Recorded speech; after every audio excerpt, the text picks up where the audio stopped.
এক সুন্দর সকালে বনির ধারে মিনি নামের এক ছোট্ট চঞ্চল বিড়ালের সাথে দেখা হলো বিশালদেহী গোলু হাতির।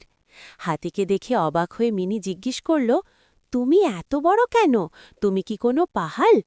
গোলু হাতি হেসে উত্তর দিল, সে আসলে একটি হাতি এবং এই বিশাল জঙ্গলই তার ঘর। মিনির কাছে বিষয়টি বেশ অদ্ভুত ঠেকল, কারণ সে নিজে থাকে মানুষের বসতবাড়িতে। মিনি খুব গর্বের সাথে গোলু হাতিকে বলল যে সে ঘরের নরম সোফায় ঘুমায় আর বাটি ভর্তি দুধ খায়। অন্যদিকে গোলু হাতি তাকে জানালো বন্য জীবনের কথা।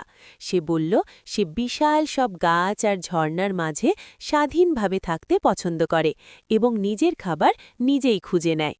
মিনি বুঝতে পারল যে সে নিজে হল একটি গৃহপালিত প্রাণী, যাকে মানুষ আদর করে ঘরে রাখে, আর হাতি হল বনের রাজা বা বন্যপ্রাণী, যে প্রকৃতির মাঝে স্বাধীন। দুজনের জীবন সম্পূর্ণ আলাদা হলেও তাদের মধ্যে চমৎকার বন্ধুত্ব হয়ে গেল।